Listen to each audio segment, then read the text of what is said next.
આજે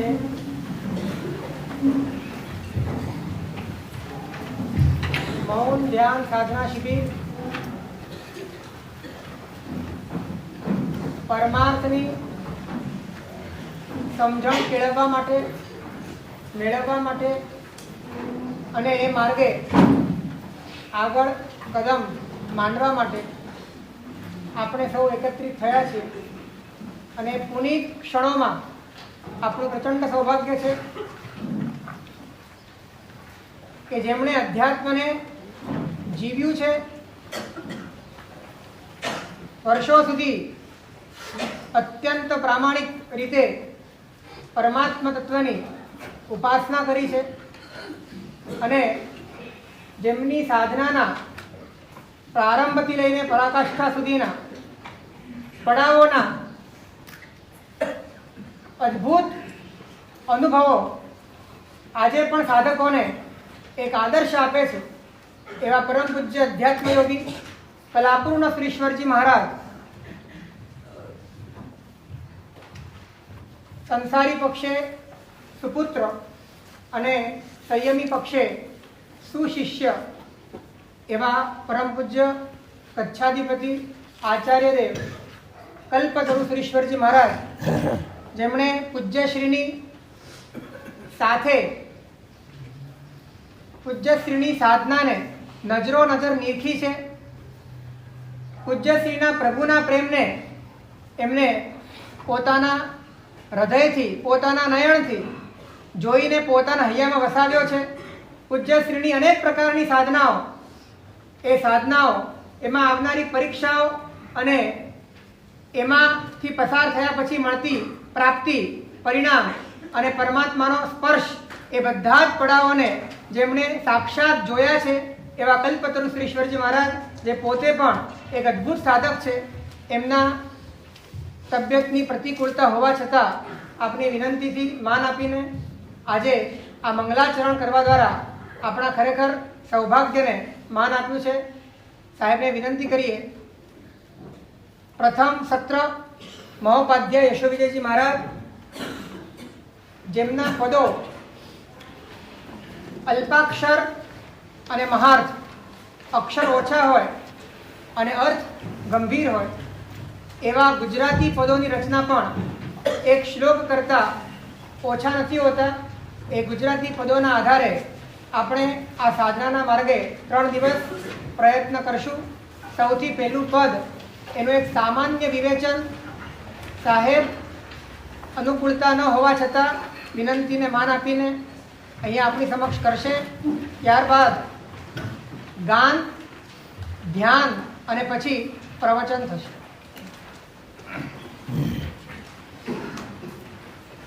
ચાલતો આપ છંદે રખે, બધાની પાસે કાગળ છે. મત ભખે પૂઠનો મનસરે, કથન ગુરુનું સદા ભાવજે, આપ સો ભાવજે બંસરે, ચેતન જ્ઞાન અજવાળી. મુખ્ય વાત, આપણી પાસે જ્ઞાન છે, એનું અજવાળું કરવું.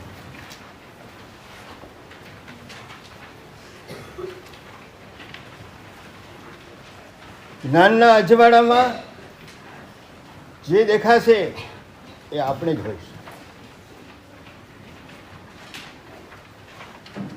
બાળક પુસ્તક વાંચતો, પપ્પાને કે જરા દીવો હટાવી લો ને, મારી આંખ સામે આવે છે ને વાંચવામાં મજા નથી આવતી. દીવો હટાવ્યો, શું થયું?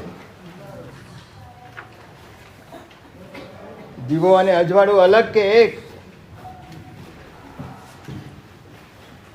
આત્મા દીવો, જ્ઞાન અજવાળું, ચેતન જ્ઞાન છે. જ્ઞાન આપણામાં, એ કોણ બતાવે કે આપણામાં જ્ઞાન છે? કોણ બતાવે? સુગુરુ, સદગુરુ. આપણે ત્યાં એક બહુ પ્રસિદ્ધ દુહો છે, ગુરુદેવ ગુરુદીવો ગુરુદેવતા, ગુરુ વિન ઘોર અંધાર, જે ગુરુવાણી વેગલા તે રડવડિયા સંસાર. આપણો આ અનંતકાળ સંસારમાં રજલપાટ શા માટે થયો? માત્ર સદગુરુનો યોગ નથી. પ્રભુ મળ્યા પછી પણ સદગુરુ જો ન મળે તો પ્રભુથી પણ આપણે છૂટા પડી જઈએ. પ્રભુની સાથે જોડી આપનાર કોણ છે? સદગુરુ. આપમતીથી વાતો કરનારા એ ખરેખર આપમતી નથી, પણ કઈ મતી છે? આને બદલે શું ઉમેરવાનું છે? પા. આપમતીનો અર્થ થાય આત્મમતી, પણ અહીંયા આત્મા નથી, આપમતી એટલે પોતાની ખુદની મતી. આપણે કાંઈ કોની મતીથી ચાલીએ છીએ? જીનમતી. જે જીનમતીથી ચાલે ને એને જ નિજમતી, નિજ જ્ઞાન પ્રાપ્ત થાય. જે પ્રભુના જ્ઞાનથી ચાલે એને પોતાનું જ્ઞાન, પોતાને જ્ઞાન પ્રગટ થાય, પોતામાં રહેલો જ્ઞાન સ્વભાવ એનો પ્રગટ થાય. પણ કોના જ્ઞાનથી ચાલે? તો પ્રભુ. જ્ઞાન મતિ પોતાની, અને પોતાની મતિ અને પોતાના જ્ઞાનથી પાછું કરે શું? જે સાચું જ્ઞાન છે, સાચો માર્ગ છે, સન્માર્ગ છે, સદગુરુનો માર્ગ છે, એનો પાછો અપલાપ કરે. ગુરુ કોને કહેવાય? એની વ્યાખ્યા કરે. શું કે? આત્મજ્ઞાની ગુરુ કહેવાય. આજે આટલા શ્રવણ છે, સાધુઓ છે, એમાં આત્મજ્ઞાની કોણ? તમને કોઈ દેખાય આત્મજ્ઞાની? શ્રુતજ્ઞાની દેખાય? આત્મજ્ઞાની દેખાય? ભાઈ બોલે એટલે જ્ઞાનની ખબર પડે, લખે એટલે જ્ઞાનની ખબર પડે, પણ આત્મજ્ઞાન થયું છે એની ખબર કેમ પડે? કલાપુર્ણશ્રી મહારાજને આત્મજ્ઞાન થયું છે એની ખબર શું પડે? ભાઈ આત્મજ્ઞાન એનો સાક્ષી કોણ હોય? આત્મા પોતે. જ્ઞાન અને આત્મા બે અલગ નથી. જેમ દીવો અને અજવાળું અલગ નથી, એમ જ્ઞાન અને આત્મા અલગ નથી. આત્માને આપણે માનીએ કે ના માનીએ, પણ જ્ઞાન તો માનીએ કે નહીં? જ્યાં જીવ છે ત્યાં શું છે? નાનામાં નાનો જીવ, અક્ષરનો અનંતમો ભાગ, નિગોદના જીવને પણ ઉઘાડો હોય છે. એ અક્ષરનો અનંતમો ભાગ એટલે કોણ? જ્ઞાન. અક્ષર એટલે જ્ઞાન. જો અક્ષરનો અનંતમાં ભાગ પણ ઉઘાડો ના હોય તો એ જીવ શું કહેવાય? જીવ ન કહેવાય, પણ શું કહેવાય? જળ કહેવાય. આપણે કોણ? આપણામાં કેટલો જ્ઞાન છે? અક્ષરનો અનંતમાં ભાગ છે કે અસંખ્યાતમો ભાગ? આપણે પૂર્ણ જ્ઞાનને પ્રગટ કરવું છે. કોના માધ્યમથી કરશું? સદગુરુના માધ્યમથી. આપણે એક સમજીએ, જો આપણામાં જ્ઞાન છે તો હું કોણ છું? આત્મા છું.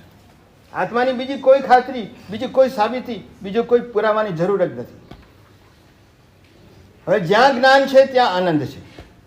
તો આપણે ત્યાં એક બહુ પ્રસિદ્ધ શબ્દ છે, સચ્ચિત. સત એટલે કોણ? આત્મા. ચિદ એટલે શું? જ્ઞાન. અને આનંદ એટલે જ્યાં જીવ છે ત્યાં જ્ઞાન છે, અને જ્યાં જ્ઞાન છે ત્યાં આનંદ છે. જ્ઞાનનો તો અનુભવ થાય છે, આનંદનો અનુભવ નથી થતો, પણ જ્ઞાન આપણો અસમ્યક છે, અપ્રશસ્ત છે, અજ્ઞાન સ્વરૂપ છે, માટે આનંદ પણ એવો આનંદાભાસ હોય. પછી જો જ્ઞાન સમ્યક બનશે તો આપણો આનંદ પણ સાચું બનશે. જ્ઞાનની સાથે આનંદ, સચ્ચિદાનંદ. આપણે એક સ્તવન આવે છે, ગુણ અનંત પ્રભુ તાહરાય ધીમહિ કલ્યાણ જાય, રામ પ્રભુજીને ધ્યાનથી. રોજ બોલો છો ચૈત્યવંદનમાં? સાંભળો છો? જીન ધ્યાનથી ચિદાનંદ સુખ થાય. આપણે પ્રભુનું ધ્યાન કરીએ, એ પ્રભુના ધ્યાનથી, અર્યંતના ધ્યાનથી આપણને શું મળે? આપણું પોતાનું સ્વરૂપ. ચિત્ત કોનું સ્વરૂપ છે? ભગવાનનું કે આપણું? ભગવાનનું તો પ્રગટ છે, આપણું અપ્રગટ છે. પ્રગટ દીવા પાસે અપ્રગટ દીવો જાય, એનો સ્પર્શ કરે એટલે શું થાય? એ દીવો પણ પ્રકાશિત થઈ જાય. બસ આપણે શું કામ કરવાનું છે? પ્રભુનો સ્પર્શ કરવાનો છે, પ્રભુના જ્ઞાનનો સ્પર્શ કરવાનો છે, પ્રભુના સદગુણોનો સ્પર્શ કરવાનો. બસ એ સ્પર્શ થયો નહીં ને આપણો દીવો ઝગમગ્યો નહીં. કેટલી સરળ વાત છે. બોલો, પૈસા કમાવા સરળ કે જ્ઞાન મેળવવું સરળ? પૈસા કમાવામાં તમને પુણ્ય જોઈશે, ભાગ્ય જોઈશે, પુરુષાર્થ જોઈશે, ત્યારે જ્ઞાન મેળવવામાં માત્ર નમ્રતા જોશે. જે નમે એ પામે. નમ્યા નહીં પ્રભુને નમ્યા નહીં ગુરુને, અને એ બધું પ્રભુમાં રહેલું, ગુરુમાં રહેલું બધું આપણામાં સંક્રમિત થઈ જાય. મહાપુરુષોએ તો વિનય મુખ્યો, વિનયને જ મોક્ષ કર્યો છે, નમ્રતાને જ મોક્ષ કર્યો. આ જ્ઞાન ગુરુથી મળે. ગુરુને આપણે જ્યારે સદભાવથી, ભાવપૂર્વક જ્યારે નતમસ્તક બનીને એમને સાંભળીએ, એમની પાસેથી જ્ઞાન ગ્રહણ કરીએ છીએ, ત્યારે એ જ્ઞાન આપણામાં અજવાળું પાથરે છે. એ અજવાળામાં આપણને કોણ દેખાય? આપણો આત્મા દેખાય. તમારે શું કરવું છે 3 દિવસમાં? બાકી બધું ખૂબ જોયું, ખૂબ માણ્યું, ખૂબ જાણ્યું. હવે કોને જાણવો છે ને કોને માણવો છે? આત્માને. કોના માધ્યમથી જાણશો? જ્ઞાનના માધ્યમથી. અને જ્ઞાન કોના માધ્યમથી મળશે? આપમતી નહીં. ગુરુ આપણને જે જ્ઞાન આપે છે એ જ્ઞાન આપણા આત્માને, આપણા ચેતનને પ્રકાશિત કરે છે, અજવાળાથી ઝગમગાવી દે છે. તો હવે તમે લબ્ધિ વલ્લભ મહારાજને સાંભળજો. એમની વાણીમાં લબ્ધિ છે, એથી તમને પણ એ જ્ઞાનના સાક્ષાત્કાર દ્વારા આત્માનો સાક્ષાત્કાર થશે. સીધો આત્માનો સાક્ષાત્કાર નહીં થાય. આત્મા કેવો છે? અરૂપી છે, નિરંજન છે, નિરાકાર છે. પણ જ્ઞાનનો અનુભવ બધાને છે કે નહીં? આપણને બસ જ્ઞાનના માધ્યમથી આપણે આત્માને જાણી શકશું અને અનુભવી શકશું. કારણ આત્મા પોતે જ્ઞાન છે, આત્મા પોતે જ્ઞેય છે, અને આત્મા પોતે જ્ઞાતા છે. ભાઈ આપણે ત્યાં 2 તત્વ છે, જીવ અને બંને કેવા છે? જ્ઞેય છે. જીવ પણ જ્ઞેય અને અજીવ પણ જ્ઞેય. જ્ઞેયનો અર્થ શું? જાણવા યોગ્ય. જીવને પણ જાણવા યોગ્ય છે, અજીવ પણ જાણવા યોગ્ય છે. હવે જીવ અજીવ બંને જાણવા યોગ્ય છે, તો જાણનાર કોણ? એટલે હવે જ્ઞેયમાંથી જે જીવ તત્વ છે એ શું છે? જ્ઞેય પણ છે અને જ્ઞાતા પણ છે, જ્ઞાન પણ છે. કોણ છીએ આપણે? જીવ કે અજીવ? આપણે શરીરમાંથી જો બહાર આવી જઈએ તો આપણે સાચા અર્થમાં કોણ છીએ? જીવ. પછી શરીરને તો જાણી લીધું, હવે કોને જાણવાનો છે? જીવને. કોના માધ્યમથી જાણવાનો છે? જ્ઞાનના માધ્યમથી. બસ સદગુરુ દ્વારા આપણને એવું જ્ઞાન મળે, એ જ્ઞાનમાં આપણે આપણા ચેતનને જાણી શકીએ, અને એ ચેતનના જ્ઞાનના અજવાળામાં બેસીને આપણા આત્માનું જે પૂર્ણ જ્ઞાનમય, પૂર્ણ આનંદમય જે સ્વરૂપ છે એ સ્વરૂપની ઝાંખી પ્રાપ્ત કરીને આપણે આ માનવ જીવનને સાર્થક બનાવીએ એ લાગશે. સાહેબજીએ ખૂબ જ ઓછા શબ્દોમાં 3 દિવસમાં જે કહેવાનું હતું એ માત્ર આ 5-15 મિનિટની અંદર સાહેબે અભિવ્યક્ત કર્યું. સાહેબની સાધનાનો નિષ્કર્ષ છે. ખૂબ જ સહજતાથી, ખૂબ જ સરળતાથી આપણી પર કૃપા કરી છે. સાહેબની અનુકૂળતા ઓછી હોવાના કારણે સાહેબ પધારે છે. આપણે બધા જ ઉભા થઈશું.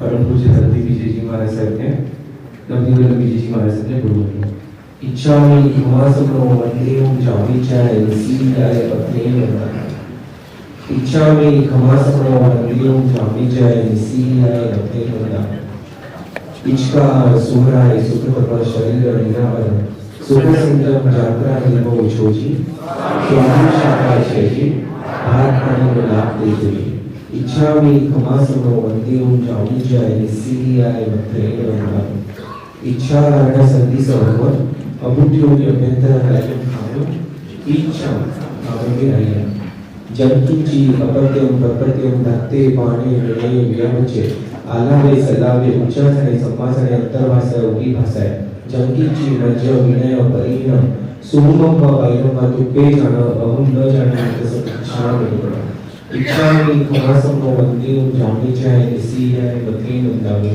इच्छा करे संधि से भगवान मायना संधि सा इच्छामि खमासमो वंदे जामि चाहे निसीय बथे नंदामि इच्छा करे संधि से भगवान मायना लेशु इच्छामि खमासमो वंदे जामि चाहे निसीय बथे नंदामि इच्छा भगवान फसाई करे भगवान फसाई करावशो બેસી જાઓ.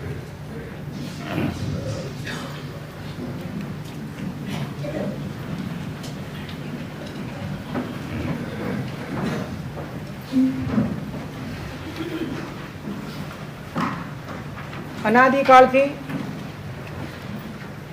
મોહના ચક્રવ્યૂહમાં ફસાયેલી આપણી ચેતનાને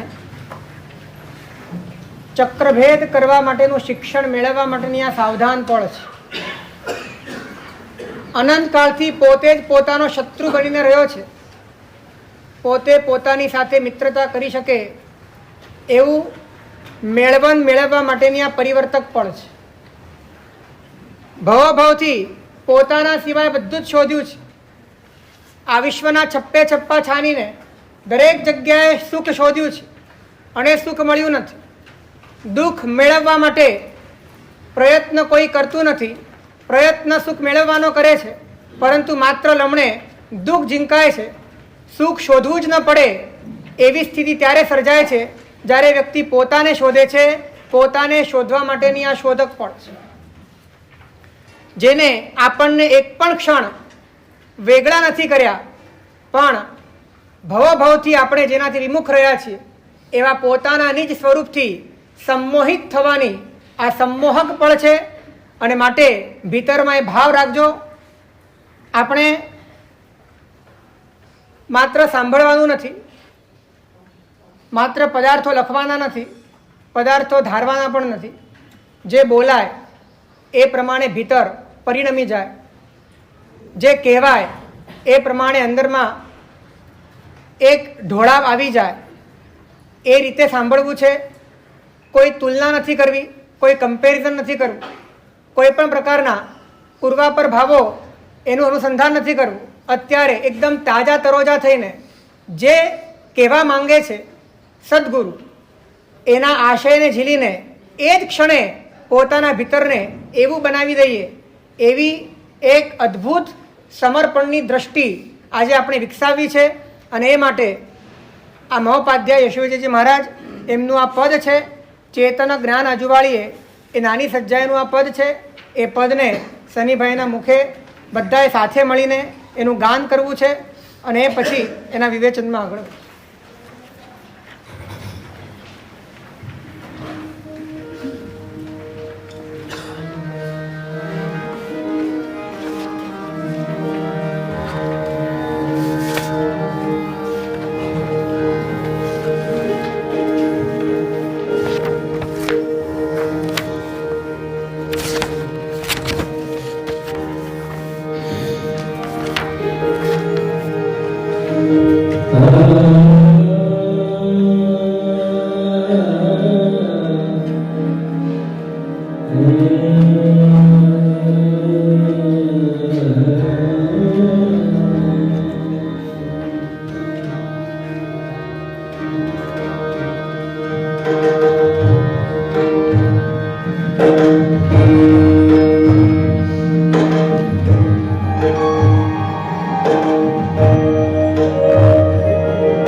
આપણે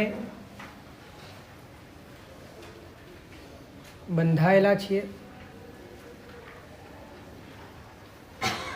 અને નશામાં છીએ. નિર્ણય વગરના કોઈ કેફમાં છે. આપણા દરેક નિર્ણયો આપણા નથી, મોહના છે. આપણા દરેક ડગલા આપણા નથી, બીજાની પ્રેરણાથી છે. અને માટે આપણે આપણા સુધી પહોંચતા નથી. જ્યાં પહોંચીએ છીએ તે આપણે નથી, તે આપણું નથી. અને માટે સૌથી પહેલી શરત છે કે જેને આત્મ સામ્રાજ્ય જોઈએ છે એને ગુરુના ખીલે બંધાવવું પડે છે.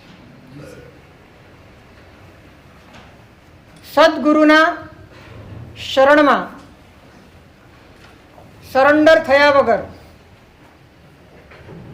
પોતાની અંદર, પોતાના ભીતરમાં પ્રવેશ મળતો નથી, દ્વાર બંધ રહે છે.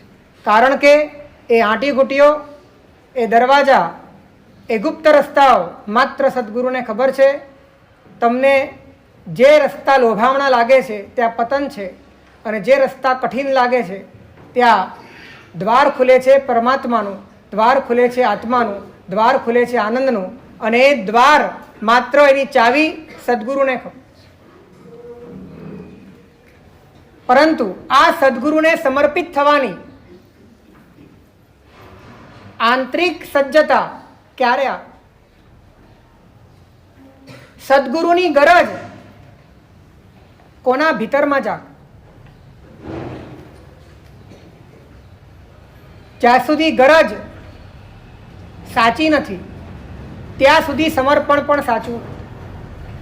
સાચી ગરજ સાચું સમર્પણ આપે, ખોટી ગરજ ખોટું સમર્પણ આપે.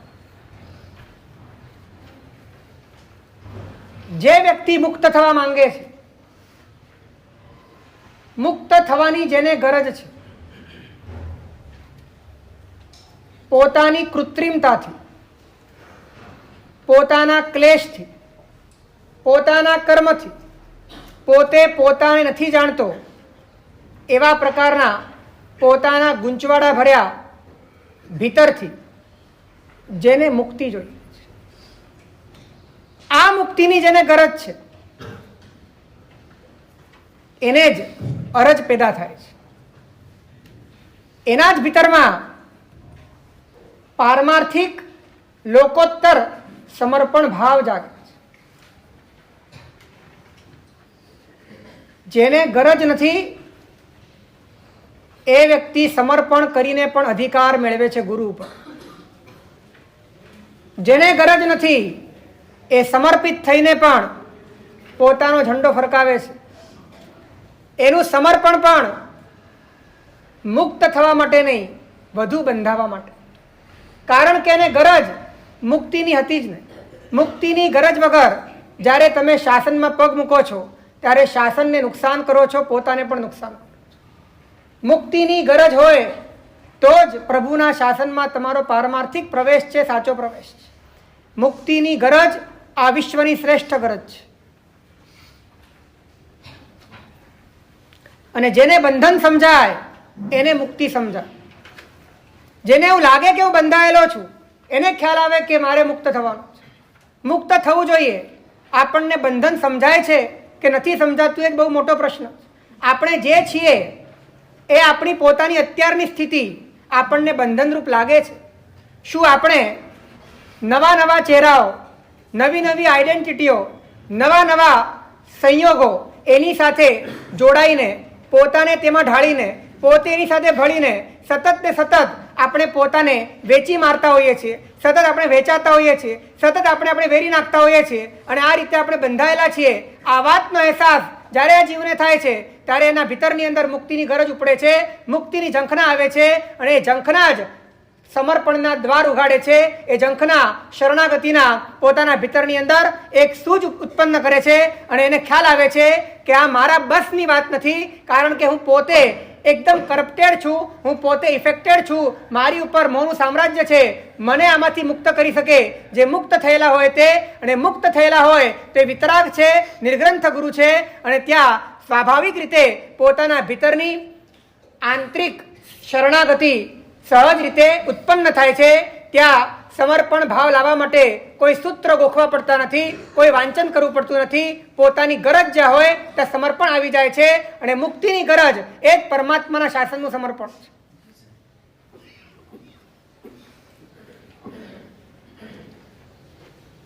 પ્રભુના દરબારમાં આ ગરજ વગર ઘણી વાર આવ્યા, અને માટે જ દરબારમાં આવ્યા પછી પણ નિગોદમાં ગયા. દરબારમાં આવ્યા પછી પણ 84 લાખ યોનિના ફેરામાં ફર્યા. દરબારમાં આવીને પણ અનંતા સંસારને આપણે અટકાવી ન શક્યા, કારણ કે દરબારમાં આવવાની આપણી ગરજ પરમાત્માની નહોતી, આપણી બહિરાત્માની હતી, આપણી પદાર્થની હતી, પ્રભુની નહોતી, આપણી પોતાની નહોતી, પરની હતી. અને પરની ગરજથી જ પરમાત્મા પાસે જ્યારે જઈએ છીએ ત્યારે પરમાત્માની પાસે પરમાત્મા સિવાયના પ્રયોજનથી જઈને પરમાત્મા સિવાયનું પરમાત્મા પાસે માંગીને પરમાત્માની આશાતના કરી છે. જે પરમાત્માએ છોડ્યું છે એ જ પરમાત્મા પાસે માંગ્યું છે.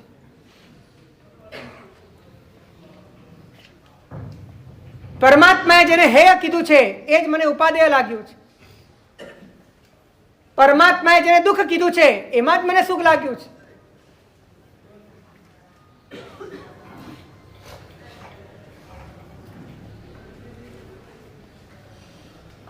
અને માટે જ ગરજ વગરની સાચી અરજ પ્રભુ પાસે ક્યારે આવી નથી, ક્યારે ભીતરની અંદર એ ઉગી નથી, ક્યારે કલ્પલતા આપણા હૃદયના આંગણમાં અંકુરિત થઈ નથી. જ્ઞાની કહે છે જ્યારે તારા ભીતરમાં મુક્તિની ગરજ આવશે કે તારે મુક્ત થવું છે, તારે મુક્ત થવું છે.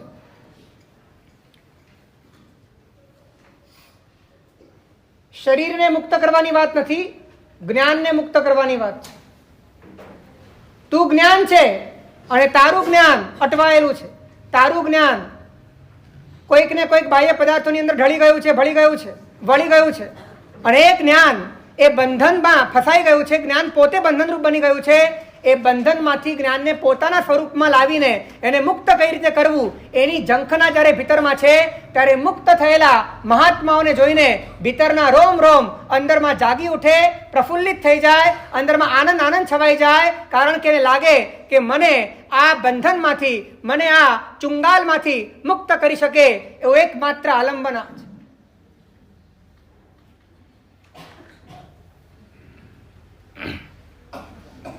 જે પોતે નથી અને જે પોતાનું નથી એની સાથેનું જોડાણ અને એની અંદરનું નિરર્થક ખેડાણ અનંતકાળથી કર્યું છે. અને ગમે તેટલી ઈચ્છા હોવા છતાં એ તૂટતું નથી, છૂટતું નથી. ત્યારે એ ગુંગળાપણમાંથી જે જન્મે એ મુક્તિની ગરજ છે કે હવે આ સહન થતું નથી, પરમાં જોડાવું નથી છતાં પણ જોડાવું પડે છે. પરના કોઈ વિકલ્પો કરવા નથી છતાં પણ વિકલ્પો ચાલ્યા જ કરે છે. મનની એવી કોઈ સ્વિચ મળતી નથી કે જેને દબાવીને બંધ કરી શકાય. 24 કલાક મન ચાલ્યા જ કરે છે. આ ત્રાસ લાગે અને ત્રાસમાંથી છૂટવા માટે સતત પોતે નજર ફેરવતો હોય એને એમાં કોઈક નિર્વિકલ્પ સ્થિતિને વરેલા મહાત્માને જુએ, વિતરાગની મુદ્રાને જુએ અને હૃદય એના પ્રત્યે સમર્પિત થઈ જાય, ગદગદ થઈ જાય. કારણ કે અંદર મુક્તિની ગરજ છે. ઈચ્છા વગર ઈચ્છાઓ થયા કરે. ઈચ્છા નથી ઈચ્છા કરવાની તો પણ ઈચ્છાઓ થયા કરે. અને ઈચ્છાઓ પ્રમાણે જુદા જુદા નૃત્યો કરવામાં સતત વ્યસ્ત રહેવું પડે. અલગ અલગ પ્રકારના નાટકો કાયમ ચાલ્યા જ કરે અને આખું જીવન એક નાટકીયાની જેમ પ્રેશરમાં આવીને, મોહના પ્રેશરમાં આવીને એક રમકડાની જેમ નાચ્યા કરવું પડે. એવા પ્રકારની પોતાની પરાધીનતાથી જ્યારે અંદરમાં ત્રાસ થાય અને એ આંતરિક ગુલામીમાંથી મુક્ત થવા માટેની અંદરમાં શૌર્ય જાગે ત્યારે મુક્તિની ગરજ પડે.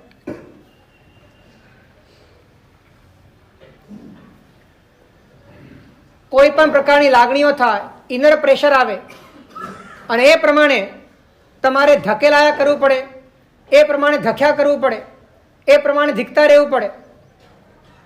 આવી એક ડિપેન્ડન્સી જ્યારે ભીતરમાં ખૂંચે ત્યારે મુક્તિની ગરજ.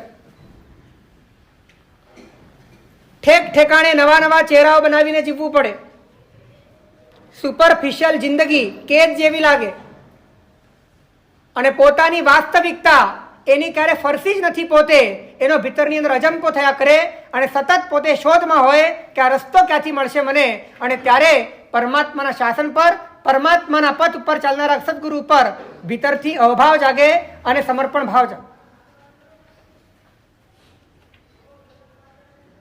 જેને સંસારના નાના મોટા ઉદ્દેશ્યોમાં જીવનની અપૂર્ણતાને ભરવાનો કોઈ ઉપાય દેખાતો નથી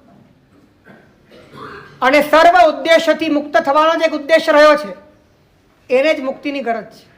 રિપીટ કરું છું, જેને પોતાના જીવનના નાના મોટા ઉદ્દેશ્યોને પૂરા કરીને જીવનની અપૂર્ણતાને ફૂલફિલ કરી શકાય એ વાત ઉપરથી વિશ્વાસ ઉડી ગયો છે. પોતાના અનુભવથી પણ એક ખ્યાલ આવી ગયો છે કે જીવનમાં ગમે તેટલા નાના મોટા ઉદ્દેશો રાખીને પૂરા કરો, એનાથી જીવનની અધૂરપ મળતી નથી. જીવન અંદરમાં કંઈ ભરાતું નથી, બધું ખાલી ને ખાલી જ રહે છે. ગમે તેટલા કાર્યો કરી લો, ગમે તેટલા સારા જીવનનો પ્રસંગ આવી જાય, ગમે તેટલી કમાણી કરી લો, પૈસા કમાવી લો, અલગ અલગ સ્થળોમાં ફરી આવો, આ દુનિયા ફરી લો, છતાં પણ અંદરનો અધૂરો ઘડો અધૂરો જ રહે છે.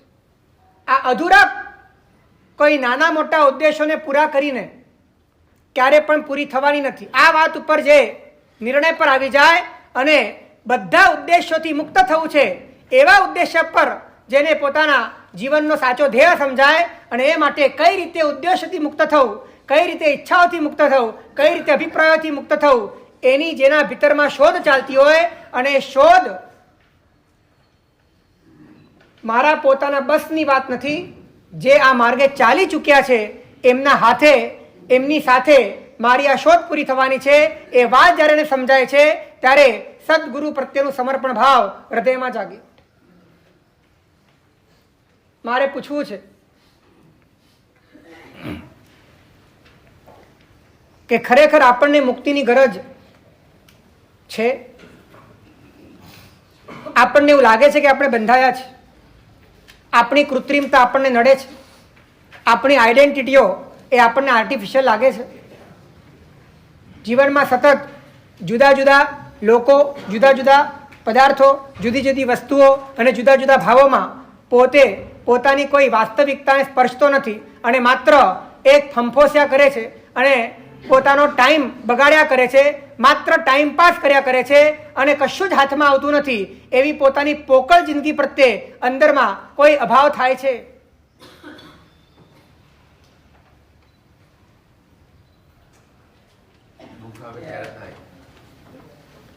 દુઃખ સિવાય તમારા જીવનમાં છે? તમારા જીવનમાં દુઃખ સિવાય શું છે? તમે રડો તે પણ દુઃખ છે, હસો તે પણ દુઃખ છે. તમે દ્વેષ કરો એ પણ દુઃખ છે, રાગ કરો એ પણ દુઃખ છે. ગાંડો માણસ હસે એ પણ દુઃખ છે, રડે એ પણ દુઃખ છે. અને જ્યારે આપણે ગાંડા થઈ જ ગયેલા છીએ અનંતકાળથી, ત્યારે આપણી દરેક ચેષ્ટા એ માત્ર ને માત્ર દુઃખ છે. કારણ કે દરેક ચેષ્ટામાં એક એક્સાઇટમેન્ટ છે, દરેક ચેષ્ટાની અંદર એક અંદરનો સતત ને સતત પામવાનો, કરવાનો, બનવાનો ધખારો છે. કોઈ આરામ નથી, કોઈ વિશ્રામ નથી, કોઈ શાંતિ નથી, કોઈ તૃપ્તિ નથી. માટે સુખ નામની કોઈ વસ્તુ છે જ નહીં તમારી પાસે. અને આ વાત જ્યારે સમજાય છે કે હું સતત કોઈ ત્રાસમાં જીવી રહ્યો છું, સતત કોઈ ગુલામીની અંદર શેકાઈ રહ્યો છું, સતત મારા ભીતરની અંદર એક ખદબત્તા કાદવના કીડાની જેમ અંદરમાં સંકલેશો ફૂટી રહ્યા છે, મને ચૂથી રહ્યા છે, મારી ભીતરની અંદર સતત કંઈક ને કંઈક પ્રકારના સંકલ્પ અને વિકલ્પોની ધારા ચાલ્યા કરે છે, આઘાત પ્રત્યાઘાત ચાલ્યા જ કરે છે, એક ક્ષણ માટે પણ શાંતિ નથી.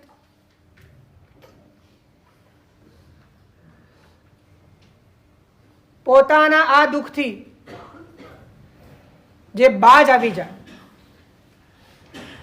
અને એ વિચારે કે મારે મુક્ત થવું છે આ બંધનથી, આ અંદરના બંધનથી, ત્યારે જ આપણને કર્મોથી છૂટવું છે એવું લાગે છે. પણ આપણે આપણી કૃત્રિમતાથી છૂટવું છે એવું ક્યારે લાગતું નથી. આપણે 8 કર્મો છોડવા છે એવું લાગે છે, પણ આઈડેન્ટિટીમાં આપણે બંધાયેલા છીએ એવું આપણને લાગતું નથી. આપણે કદાચ શરીરથી મુક્ત થવું છે એ વિચાર આવે છે, પણ હું શરીર છું એનાથી મુક્ત થવું છે એ વાત સમજાતી નથી. ચેતના બંધાયેલી છે, બંધન ચેતનાને છે, અને તમે ચેતના છો, તમે બંધાયેલા છો, આ વાત સમજાતી નથી. અને માટે એ બંધન નથી સમજાતું, માટે મુક્તિની ગરજ નથી, અને મુક્તિની ગરજ નથી માટે શરણાગતિ.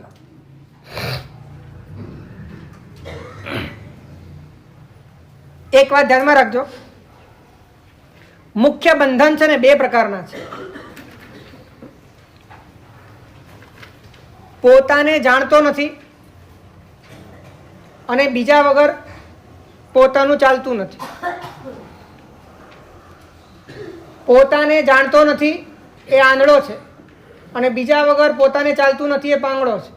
આ અંધાપો અને આ પાંગળાપણું, આ 2 સૌથી મોટા બંધન છે. અને આ 2 બંધનમાં પણ સૌથી મોટું બંધન કયું છે?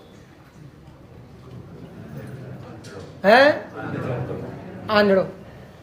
પોતાને જાણતો નથી, પોતાને જાણતો નથી ને માટે જ બીજા નંબરની વાત છે કે બીજા વગર ચાલતું. જે પોતાને જાણે એને ખ્યાલ આવી જાય કે મને બીજાની જરૂરત જ નથી, હું પોતે પરિપૂર્ણ છું, હું પોતે અખંડ છું, હું પોતે શુદ્ધ છું, હું પોતે ધ્રુવ છું, અને માટે સંસારના કોઈ પદાર્થની મને આવશ્યકતા જ નથી, કેમ કે હું છું જ નહીં. અને જે હું છું એ એટલું બધું કમ્પ્લીટ છે કે સંસારના એક પણ પરમાણુની એને આવશ્યકતા.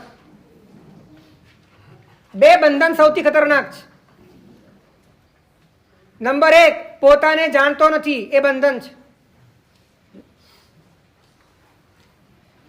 આંખ ઉપર પાટા બાંધો એ બંધન કહેવાય કે ન કહેવાય? અને આંખ પર પાટા બાંધ્યા પછી તમને બહારની વસ્તુઓ દેખાતી નથી, બહારની દુનિયા દેખાતી નથી, પણ આ પાટા એવા બાંધ્યા છે કે તમને તમે જ દેખાતા.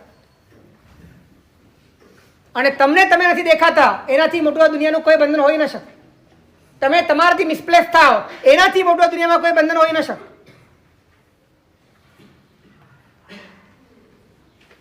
તો નંબર 1, આપણે પોતાને જાણતા નથી, અને નંબર 2, આપણને બીજા વગર ચાલતું નથી.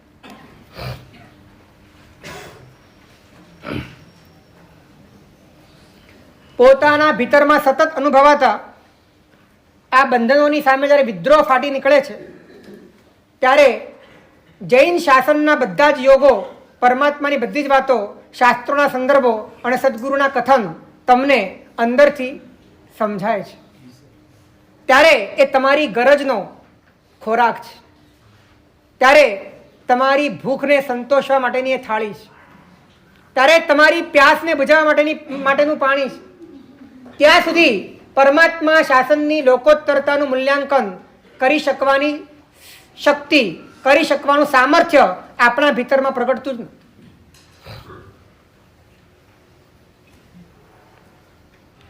એક વાત ફરીથી રિપીટ કરું છું કે જેને મુક્તિની ગરજ નથી એને પ્રભુના શાસનમાં પ્રવેશ નથી. જેને મુક્તિની ગરજ નથી એને પ્રભુના શાસનમાં પ્રવેશ નથી. કારણ કે એ વ્યક્તિ પ્રભુના શાસનને ક્યારે સમર્પિત થઈ શકતો નથી.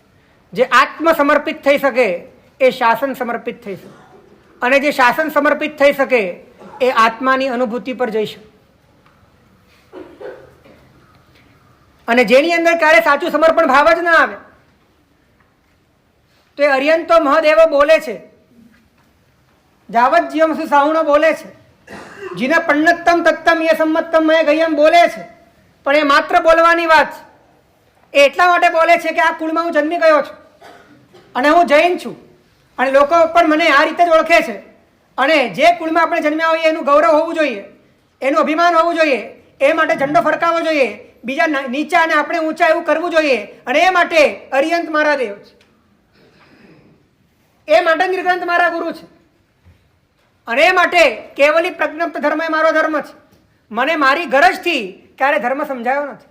મને મારી ગરજથી ક્યારે ગુરુ સમજાયા નથી.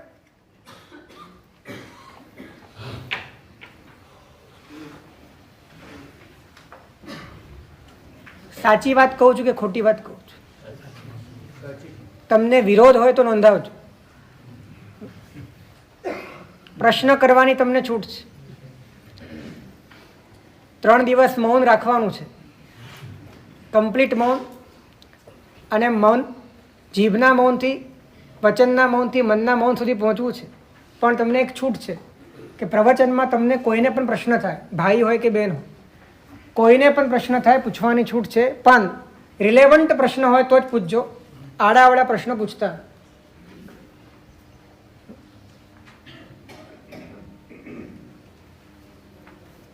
મુક્તિની ગરજ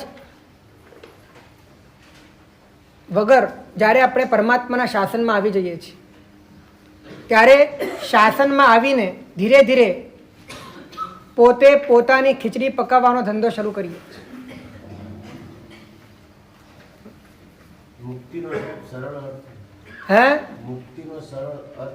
મુક્તિનો સરળ અર્થ એ પોતાની રોકડી કરવી.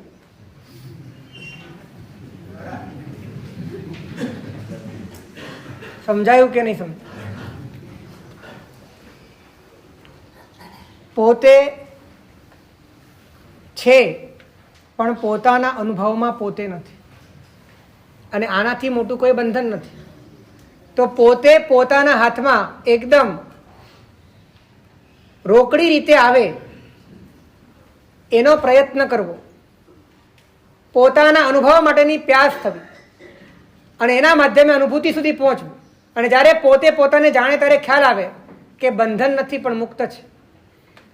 અને એના માધ્યમે બધા જ બંધનો છૂટી જાય. બહારના બધા જ પદાર્થોની પરાધીનતા તૂટી જાય. બહારમાં પર્યાયોમાં અને પદાર્થોમાં પોતાની હયાતીને ઊભી કરવા માટેની અનંતકાળની ભ્રમણાઓ કાયમ માટે સમાપ્ત થઈ જાય. એ મુક્તિ છે. પોતાની રોકડી એ જ મુક્તિ છે.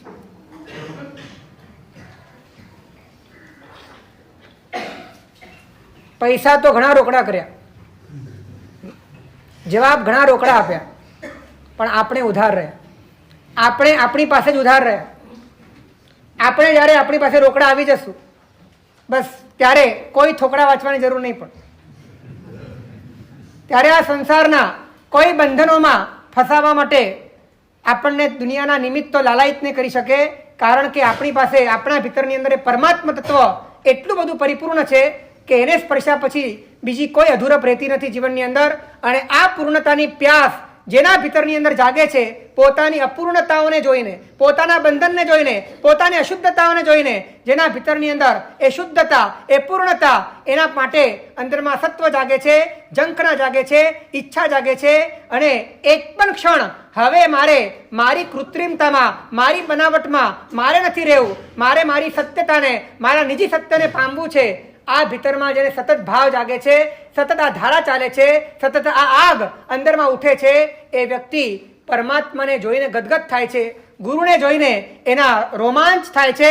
અને ગુરુના એક એક વચનને એ કોહિનૂર હીરાની જેમ પોતાના ભીતરની અંદર પધરાવે છે. અને પરમાત્માની વાણી, ગુરુની વાણી એ તત્ક્ષણ એના ભીતરની અંદર પરિવર્તનનો શંખનાદ ફૂંકી શકે છે. આ ભૂમિકા આપણી આજે ઘડવાની છે.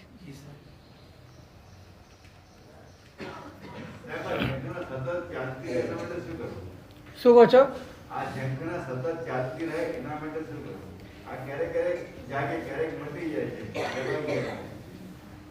એક વાત ધ્યાનમાં રાખજો.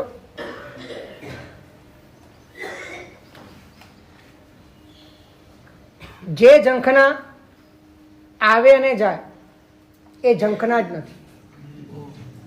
જે ઝંખના આવે અને જાય એ ઝંખના એ તો તમે કોઈકના કહેવાથી થોડીક વાર માટે બૌદ્ધિક એક્સરસાઇઝ કરેલું, એક વ્યાયામ કરેલો, તમારા પોતાની અંદરની વાત નથી. તમારા ભીતરથી, નાભી તળિયેથી આ વાત અંદરથી ઉપડવી જોઈએ કે હું મને ઓળખતો નથી. આનાથી મોટી કોઈ સમસ્યા હોય નથી. અને આ સમસ્યાનું સમાધાન થાય નહીં ત્યાં સુધી બીજા કોઈ સમાધાનમાં પડવા જેવું નથી. સંસારમાં રહીને જ થાય, મોક્ષે ગયા પછી થાય જ નહીં. આ ઝંખના સંસારમાં રહીને જ થાય. અને સંસારમાં રહીને જે આવી ઝંખના કરે એને જ મોક્ષ મળે, એને જ પરમાત્મા મળે. કેમ ન થાય? એક વાત ધ્યાનમાં રાખો કે તમે જે પણ કરો છો તમારા માટે કરો છો. તમે પરિવારને સાચવો છો, પરિવાર માટે નહીં, તમારા માટે. કેમ કે પરિવાર તમારો છે. જો પરિવાર તમારો ન હોત તો પરિવારને સાચવત નહીં, મા બાપ તમારો ન હોત તો મા બાપને સાચવત નહીં. એ મા બાપને પણ તમે તમારા માટે સાચવો છો, પરિવારને પણ તમે તમારા માટે સાચવો છો. તમે જે પણ કરો છો તમારા માટે કરો છો. પણ પહેલા એ તો ગોતો કે તમે કોણ છો. તમને એ જ ખબર નથી કે તમે કોણ છો, અને તમે કોઈક ડુપ્લિકેશનમાં જીવીને, તમે પોતાની એક ધારણા કરીને, તમે પોતાને એક દીવામાં ઢાળીને, એને સત્ય માનીને, એને માટે ભવોભાવથી તમે મહેનત કરતા આવ્યા છો, ભયંકર કોટનો પરિશ્રમ ઉઠાવતા આવ્યા છો. અને તમે જેને જેને માટે મહેનત કરી એ બધા જ પરપોટાઓ ફૂટી ગયા છે. એક પણ વસ્તુ રહી નથી. જે રહેનાર છે એને તમે જાણતા નથી, જેને તમે જાણો છો એ રહેનાર નથી.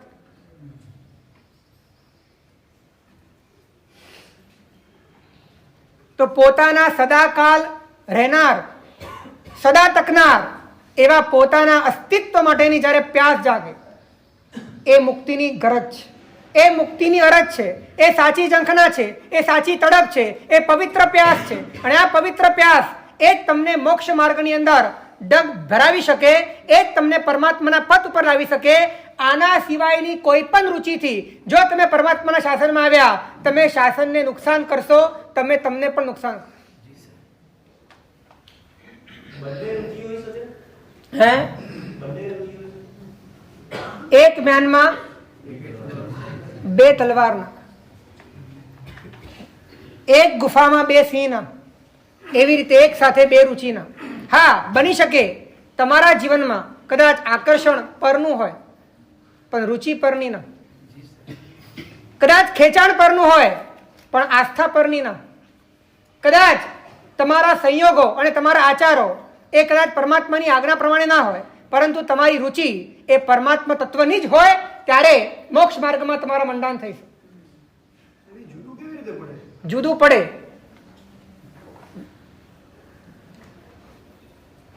પરણ્યા પહેલા રુચિ હતી કે નહીં?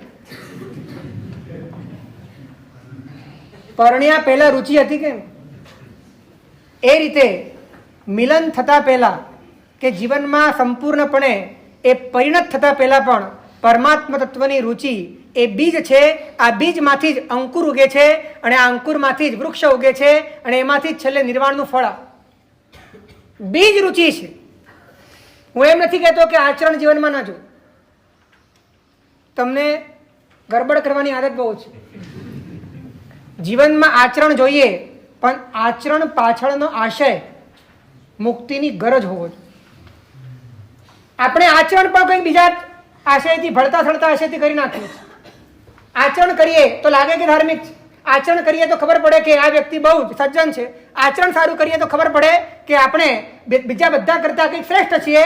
કોઈક ભળતા થળતા આશયથી આપણે આપણા જીવનમાં આચરણ ઉઠાવી લીધા છે, પરંતુ મુક્તિની ગરજથી, પોતાના સ્વરૂપને પામવાની રુચિથી આપણે પરમાત્માના પથને, સદગુરુના વચનને પોતાના હૃદયમાં ઉતારીને એક મૂળથી જે પરિવર્તન થવું જોઈએ, એ પરિવર્તનના આપણે ક્યારે પણ આરાધક બન્યા નથી, સેવક બન્યા નથી. અને માટે જ આપણે ઠેરના ઠેર છીએ. આટલું બધું કર્યા પછી, જીવનમાં આટલો બધો ધર્મ કર્યા પછી, આટલી બધી ક્રિયાઓ કર્યા પછી આપણું ભીતર શુષ્ક છે, અંદરમાં કોઈ આનંદ નથી, અંદરમાં કોઈ એક એવી સ્ફૂર્તિ નથી, એવી કોઈ સ્ફૂર્ણા નથી. બસ જે ચાલે છે તે ચાલે છે, એક રૂટીન છે.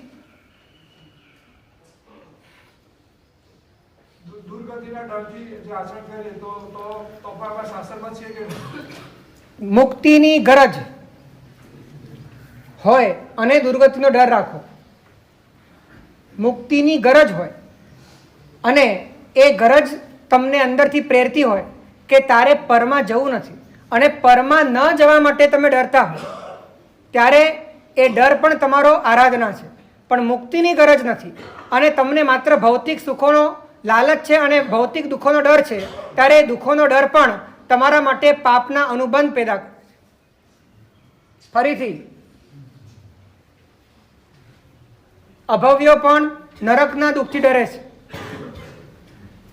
અભવ્યો પણ નરકના દુઃખથી તો ડરે છે અને માટે જ 9મી ગ્રહવે કે જવા માટે ચારિત્ર લે છે અને ચારિત્ર લઈને અનિશુદ્ધ આચરણ પાળે છે અને છતાં પણ એમનો સંસાર એક રંજ માત્ર પણ ઓછો થતો નથી. કારણ કે ભીતરમાં શું નથી? મુક્તિની ગરજ.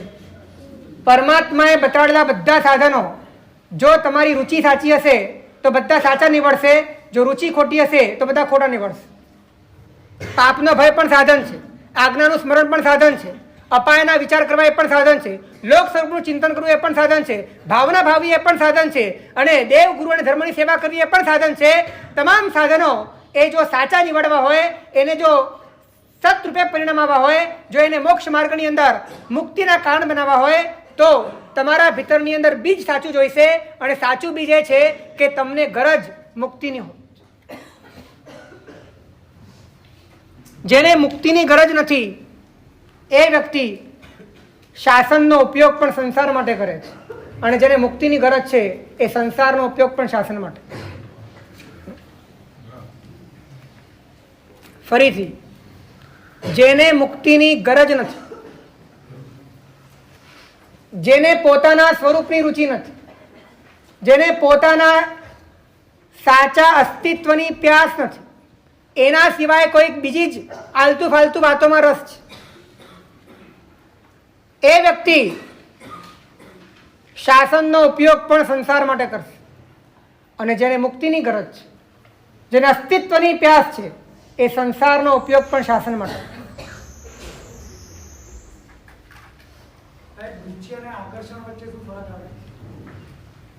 તમે કોણ છો એનો નિર્ણય એ રુચિ છે અને તમને શું ગમે છે એ આકર્ષણ છે. અને આપણે રુચિને ફેરવ્યા વગર આપણે આકર્ષણ ફેરવવાનો પ્રયત્ન કર્યો છે. એટલે રુચિ સંસારની રાખવાની અને આકર્ષણ પરમાત્માનું રાખવું, આકર્ષણ ગુરુનું રાખવાનું, આકર્ષણ ધર્મનું રાખવાનું. એ આકર્ષણમાં આર્ટિફિશિયલ છે, એ આકર્ષણના પણ કોઈ લોજિક નથી. એ આકર્ષણની પાછળ પણ ભૌતિક સુખનું આકર્ષણ છે, એમાં પણ ભવિષ્યના સુખ દેખાય છે, એમાં પણ ક્યાંક ને ક્યાંક દેવલોક દેખાય છે અને પોતાના ભવિષ્યમાં આવનારા દુઃખોથી પોતાને બચાવ થાય એવી કોઈ સુરક્ષા દેખાય છે, પરંતુ ભીતરની અંદર મુક્ત થવાનો કોઈ ભાવ. અને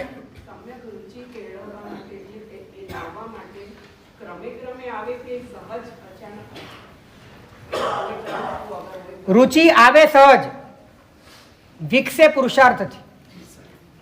રુચિ આવે સહજ. તમે અહીંયા આવ્યા છો, તમને ખબર છે કે 3 દિવસ માત્ર આત્માની જ વાત ચાલે અને છતાં પણ કોઈ મિર્ચ મસાલાવાળી વાતો નથી, કોઈ જોક્સવાળી વાતો નથી, માત્ર તત્વની વાતો છે. છતાં પણ તમારા ભીતરની અંદર સાંભળવી ગમે છે તમને.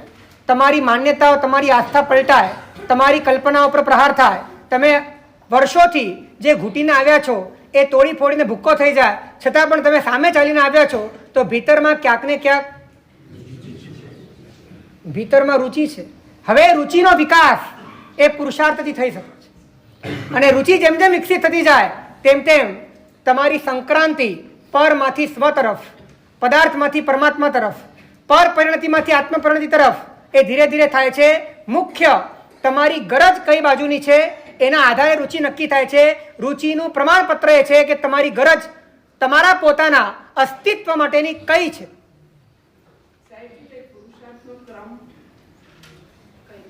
બધો જ ક્રમ આવશે. સૌથી પહેલો ક્રમ ગરજ, સૌથી પહેલો ક્રમ ગરજ.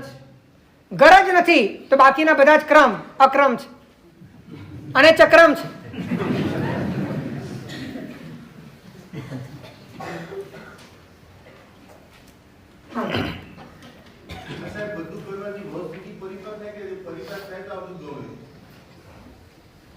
ભવસ્થિતિનો પરિપાક કરવો કે ન કરવો તમારા હાથની વાત નથી, પણ રુચિ કેળવવી તમારા હાથની વાત છે.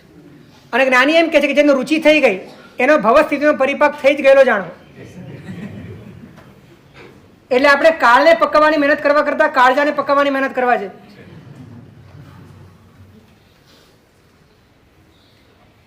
અને તમને જેની ગરજ હશે એની ઉપલબ્ધિ તમને જેમાં દેખાશે એનાથી તમે અભિભૂત પ્રભાવિત થશો ને થશો. રિપીટ, તમને જેની ગરજ હશે એની ઉપલબ્ધિ તમને જેમાં દેખાશે એનાથી તમે 100% અભિભૂત થશો, પ્રભાવિત થશો અને આગળ જતા સમર્પિત થશો. આનાથી જ જાણી શકાય કે તમારી ગરજ છે ને. તમારી જેની ગરજ હશે એ તમને જેમાં દેખાશે એને તમે સમર્પિત થશો. હવે તમારી ગરજ સંસારના કોઈ પણ બાહ્ય પદાર્થની છે અને એની ઉપલબ્ધિ બીજામાં તમને દેખાય છે અથવા એના માધ્યમે તમને એ ઉપલબ્ધ થઈ શકે તેમ છે. આવું જાણીને જ્યારે તમારા ભીતરમાં પ્રભાવિતતા આવે, અભિભૂતતા આવે, સમર્પિતતા આવે તો સમજવાનું કે તમારું સમર્પણ 2 નંબરનું છે, 1 નંબરનું નથી.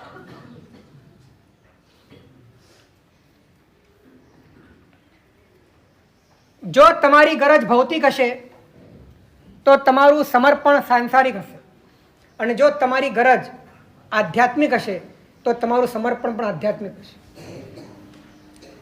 સાંસારિક સમર્પણ એ સોદાબાજી છે. સાંસારિક સમર્પણ એ સોદાબાજી છે. હું તને આપું, તું મને આપ. અને આધ્યાત્મિક સમર્પણ એ પોતાના સર્વસ્વનું ન્યોછાવર કરવાની એક અદ્ભુત પ્રકારની પોતાની આંતરિક ખૂબી છે કે જેની અંદર હું તને નથી આપતો, હું મને જ તને આપી દઉં છું. હું મને જ તને સોંપી દઉં છું. હું જ રહેવા માંગતો નથી, હું જ ખતમ થઈ જવા માંગુ છું. લેવા વાળો જ જ્યારે પોતે પોતાને રાખવા નથી માંગતો, એ હદની શૂન્યતા જ્યારે પોતે સ્વીકારવા માંગે છે એ સમર્પણ એ આધ્યાત્મિક સમર્પણ છે. અને આધ્યાત્મિક સમર્પણ ત્યારે આવે છે કે જ્યારે મુક્તિની ગરજ છે. ગરજની તીવ્રતા સૌથી વધારે હોય ત્યારે જ એ પોસિબલ થાય. એટલે ગરજની તીવ્રતા તમે લાવી શકો છો. તમે ગરજ ન લાવી શકો, ગરજની તીવ્રતા લાવી શકો. પ્યાસ તમે ન લાવી શકો પણ પ્યાસ વધારી શકો. ભૂખ તમે લાવી ન શકો પણ ભૂખ વધારી શકો. તમને રુચિ જાગી ગઈ એ પરમાત્માની કૃપા, પણ એ કૃપા પરમાત્માની વરસી ગઈ પછી જો તમારી રુચિ ન વધે તો એ તમારા પુરુષાર્થની ખામ. અને જે વ્યક્તિનો પુરુષાર્થ રુચિનો જેટલો વિશેષ છે એ વ્યક્તિ પોતે એનો ભવસ્થિતિનો પરિપાક પણ થઈ ગયો છે, એનો સમય પણ આ સંસારમાં રહેવાનો ઓછો છે અને એ વ્યક્તિ જલ્દીમાં જલ્દી આ સંસારને બાય બાય કરીને રવાના થઈ જવા. સાહેબ, મારી મુક્તિની ગરજ સાચી હોય પણ મારો પુરુષાર્થ મને પુણ્યપદ તરફ લઈ જાય, મુક્ત તરફ ન લઈ જાય તો ગરજ એ જ પુરુષાર્થ છે. સૌથી પહેલા તમારી ગરજ એ જ તમારો આંતરિક પુરુષાર્થ છે. અને ગરજ તમારી સાચી હોય તો સમજી લેજો કે બાહ્ય વાતાવરણ, બાહ્ય સંયોગો, કર્મના ઉદયો, તમારી આસપાસનું જે પણ વાતાવરણ હોય એમાં ગમે તેટલી વિપરીતતા હોય, તમારો વિકાસ 100% ચાલુ રહેશે ને રહેશે. આગળ વધીને કહું, કદાચ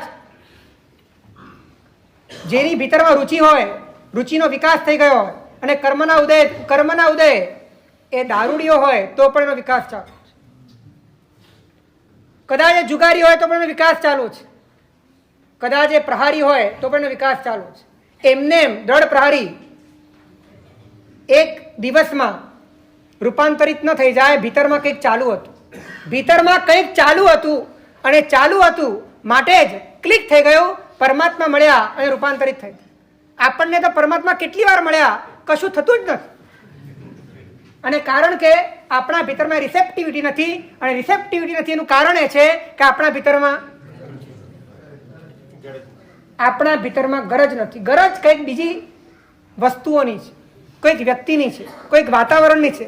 જે વસ્તુ આપણી નથી એની ગરજ છે, જે આપણું રહેવાનું નથી એની ગરજ છે, જે સદા નથી એની ગરજ છે, જે ક્ષણિક છે એની ગરજ છે, જે વિનાશી છે એની ગરજ છે, જે અવિનાશી છે, જે આપણે છીએ, જે આપણું છે, જે સદા છે, જે સ્થિર છે એની ગરજ ક્યારે પણ થઈ.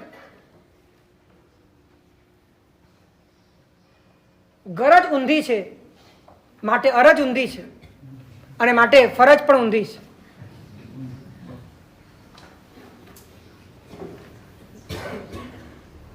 આપણને શું કીધું? પુરુષાર્થ દેવગુરુ કૃપાથી વધે નહીં, દેવગુરુ કૃપા કે આપણાથી. એક વાત ધ્યાનમાં રાખજો કે બધા જ નિમિત્તો ઉપાદાન પર ત્યારે કામ કરે છે કે જ્યારે ઉપાદાન એ નિમિત્તોના માધ્યમે પોતાના ઉપાદાનમાં થનારા ફેરફારને કરવા માંગતો. ફરીથી, નિમિત્તો ત્યારે તમારા ઉપાદાન પર અસર કરે કે જ્યારે ઉપાદાન પોતે પોતાના ઉપાદાનમાં નિમિત્તોના માધ્યમે કંઈક ફેરફાર કરવા માંગતો હોય. એને ઉપાદાનને એમ લાગતું હોય કે મારામાં કંઈ ફેરફાર કરવા જેવો છે જ નહીં, જે કરવું હોય એને કરવું હોય એ કરે. ત્યારે કોઈ પરમાત્માની કૃપા ઝીલાતી નથી, ગુરુના શક્તિપાત ઝીલાતા નથી. બધું જ એળે જાય છે કેમ કે તમારી પાસે રિસેપ્ટિવિટી જ નથી, તમારી ગરજ જ નથી.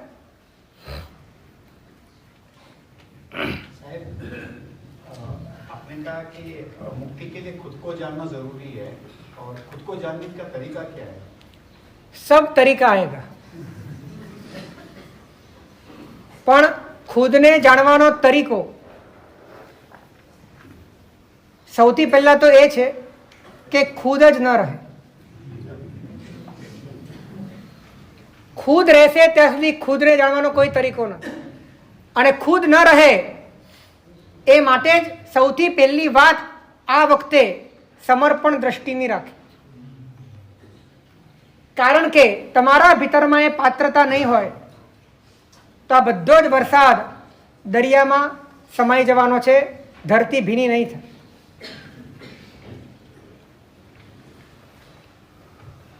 સમય થવા આવ્યો છે પણ આજે થોડુંક મોડું થાય તો પણ ચાલશે. સૌથી ગરજ વિકસતી હોય ત્યારે એને બાઉન્ડ્રી બનાવીને સાચવવી કઈ રીતે? પોતાના ભીતરમાં બીજી ગરજ પ્રવેશે નહીં એટલું જ ધ્યાન રાખવાનું. મુક્તિની ગરજ સિવાય કોઈ પણ ગરજ પોતાના ભીતરમાં પ્રવેશે. એક વાર ધ્યાનમાં રાખજો કે તમારા જીવનમાં આવશ્યકતાઓને તમે પૂરી કરો જુદી વાત, પણ એ તમારી પોતાની ગરજ નથી, તમારી અંદરૂની ગરજ નથી. એ વ્યવહારની ગરજ છે, સંયોગોની ગરજ છે, શરીરની ગરજ છે, કુટુંબની ગરજ છે, ધંધાની ગરજ છે. તમારી પોતાની જે ગરજ છે એ ગરજ તો માત્ર મુક્તિની જ હોવી. યાદ ક્યારે આવે ગુરુદેવ સંસારમાં? તમને એક વાત પૂછું કે તમને એટેક આવ્યો હોય, આવવાનો હોય, છાતીમાં પેન થતું હોય તો યાદ કરવું પડે? કેમ યાદ ન કરવું પડે? હે? તમારા ભીતરમાં જે પણ દુઃખ છે, પીડા છે, એ પીડાને માટે તમારે એને માટે કોઈ ટાઈમ ટેબલ નથી રાખવો પડતો, એને યાદ કરવા માટે કંઈ કરવું પડતું નથી. એ સહજ રીતે તમારા ભીતરમાં 24 કલાક ચાલ્યા જ કરે. કોઈકની સાથે અનબનાવ થયો હોય, જે તમારો અત્યંત પ્રિય પાત્ર હોય, એનાથી તમારો વિયોગ થઈ ગયો હોય, કોઈક અનબન બની ગયો હોય, પછી કદાચ તમે 24 કલાક કામ તો કરો છો પણ તમારા મગજમાં એ ગુમરાયા કરે છે કે કેમ આવું થયું, કેમ આવું બોલ્યો, કેમ આણે આવું કર્યું, મારાથી આવું કેમ બોલાઈ ગયું, ચાલ્યા જ કરે છે. એને માટે ટાઈમ કાઢવો પડતો નથી, એને માટે કંઈ વિચારવું પડતું નથી, સહજ રીતે ચાલ્યા કરે છે. જો તમને વ્યક્તિની ગરજ છે તો તમે વિચારો છો, જ્યારે તમને તમારી ગરજ હશે ત્યારે સૂતા જાગતા બેસતા ઉઠતા દરેક જગ્યાએ તમારા ભીતરની અંદર એ જ ચાલે.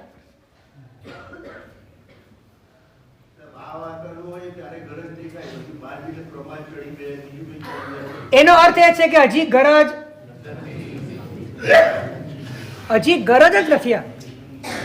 આ વાત સ્વીકારી અને આજે ગરજ લાવવી છે. ગરજ લાવશો ને બહુ જલ્દી કામ થઈ જશે. આ 9 સેશન પૂરા નહીં કરવા પડે. ગરજ સંજીવની છે. ગરજ સમર્પણ આપે છે, ગરજ શૂન્યતા આપે છે અને ગરજ સમાધિ આપે છે અને આગળ જતા ગરજ તમને પૂર્ણતાનો આસ્વાદ આપે છે. ગરજ બહુ મોટી તાકાત ધરાવે છે. હે? પ્રભુની ગરજ હોય તો પ્રભુ બધું જ આપે. પ્રભુની ગરજ હોય તો પ્રભુ બધું જ આવે. આપણને ગરજ બીજાની છે અને માટે આપણે પરમાત્મા પાસે ખોળો પાથરીને અનંતકાળ ભિખારી બનીને ગયા છીએ. ક્યારે પરમાત્માની પાસે પરમાત્મા નથી માંગ્યા, પરમાત્માની પાસે પરમાત્મા સિવાયનું માંગ્યું.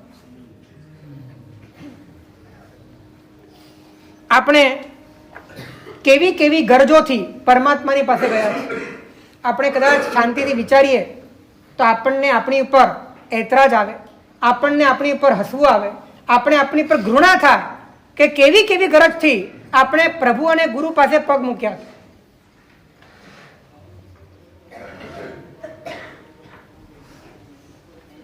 કાં તો આપણે વૃદ્ધિની ગરજથી ગયા છીએ, કાં તો આપણે બુદ્ધિની ગરજથી ગયા છીએ. આપણને પરમાત્માનું કે ગુરુનું પુણ્ય સામ્રાજ્ય ગમી ગયું, પુણ્ય વૈભવ ગમી ગયો, આપણે મોહાઈ ગયા અને આપણા ભીતરની અંદર આપણી ગરજ પુણ્યની છે માટે જેમાં પુણ્ય દેખાયું ત્યાં આપણે ઝૂકી પડે, ત્યાં આપણે નમી પડ્યા. આપણો હેતુ કોઈ મુક્તિનો નહોતો, માત્ર પુણ્યથી પ્રભાવિત થઈને આપણે અંજાયેલા. અને આ રીતે તો અભવ્ય પણ કરી શકે છે. અભવ્ય પણ પરમાત્માના સમોસણમાં જઈને ડોલાયમાન થાય છે કે વાહ હે પરમાત્મા શું તારી વૃદ્ધિ છે. પણ એ અભવ્યના બોલમાં ગરજ મુક્તિની નથી, ગરજ ભુક્તિની છે, ગરજ ભોગની છે, ગરજ યોગની નથી. આપણે પણ વૃદ્ધિની ગરજથી પરમાત્માની પાસે ગયા છે.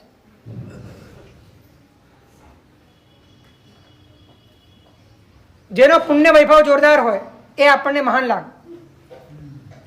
જેની પાસે પરિણતિનો વૈભવ હોય એની સાથે આપણને કોઈ લેવા દેવા ના, કારણ કે આપણી ગરજ જ ખોટી હતી. અને જૈસે કુ તૈસે મિલે બંબન કો મિલી આય. જે વ્યક્તિ જેવો હોય એને એવું જ મળે. તમારી ગરજ પ્રમાણે કુદરત ગોઠવણ કરે છે, તમારી ગરજ પ્રમાણે કુદરત ગોઠવણ કરે છે. ઘણા વ્યક્તિ કહે છે કે મને સદગુરુ ક્યારે મળશે, મને સદગુરુ ક્યારે મળશે. એ વ્યક્તિ પ્રશ્ન પૂછનારો એને ખ્યાલ નથી કે તારો જવાબ તારા ભીતરમાં છે. તારી ગરજ જેવી હશે એવા ગુરુ કુદરત તને આપી દે. જેવી તારી ગરજ એવા ગુરુ તને મળશે. કાં તો આપણે બુદ્ધિની ગરજથી દેવ અને ગુરુ પાસે ગયા છે. આપણને ઇન્ટેલેક્ચ્યુઅલ વાતો ગમી, આપણને આપણી બુદ્ધિને રમાડે એવી વાતો ગમી, આપણને શબ્દોના પ્રાસ અનુપ્રાસ ગમ્યા અને હજારોની સભાને પ્રભાવિત કરી નાખે અને હસાવી શકે, રડાવી શકે એવું વાક કૌશલ્ય આપણને ગમી ગયું અને માટે આપણે કદાચ ગુરુની પાસે ગમ્યા. કેમ કે આપણે પુણ્યની સામગ્રી છે, આપણે પરની સામગ્રી છે, આપણે અહંકારની સામગ્રી છે. જે આપણને ગમે છે, જેની ગરજ આપણને છે એ આપણને બીજામાં દેખાયું, આપણે નમી પડે. હે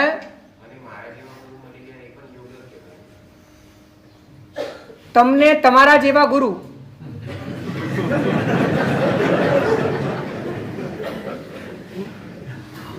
મળી જાય એ સંયોગ છે, પણ તમને તમારા સુધી પહોંચાડે એવા ગુરુ મળી જાય એ યોગ છે.